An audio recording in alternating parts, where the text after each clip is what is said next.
Sa lahat ng religion, sa lahat ng Christian denomination, at maging sa church natin, meron lang dalawang klaseng pananampalataya.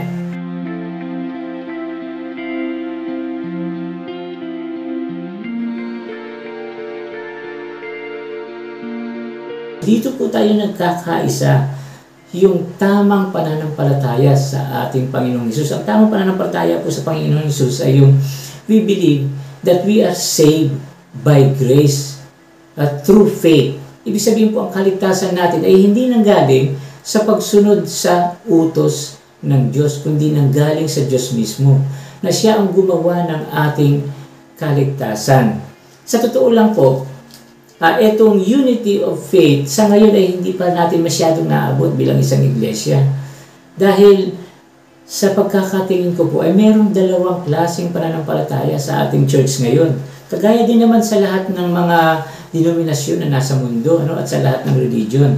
Sa lahat ng religion, sa lahat ng Christian denomination, at maging sa church natin, meron lang dalawang klaseng pananampalataya. Unang-una po ay yung righteousness by works. Yung mga naniniwala na sa magitan ng kabutihan nila, sa magitan ng mga mabubuting ginagawa nila, sa magitan ng pagsunod sa utos, ay nakaka-earn sila ng favor para sila ay maligtas.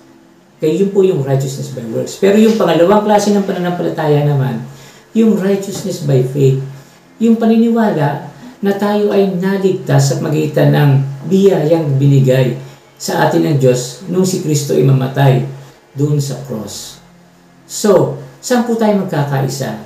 Sa righteousness by works o sa righteousness by faith?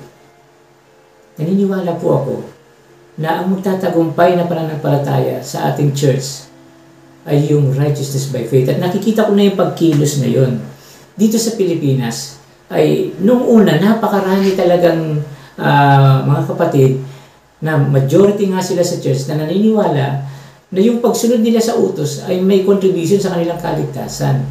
Pero nakikita ko po ngayon, padami na ng padami yung mga miyembro na naniniwala na we are saved by grace alone. Ibig sabihin po, ito ay pagkilos ng Holy Spirit. Ang Holy Spirit mismo ang kumikilos para yung pagkakaisa sa pananampalataya sa righteousness by faith ay maganap sa ating church. Dahil sa huling araw, ito lang po talaga yung maiiwan. Magkakaroon tayo ng unity dito sa righteousness by faith na ang lahat ng kaanib ay maniniwala na tayo ay naligtas sa pagitan ng biyaya at ibinigay ito sa atin sa pagitan ng kamatayan ni Kristo sa cross. At yung pinakamahalagang aspeto ng ating pananampalataya ay yung cross. At hindi yung kautusan.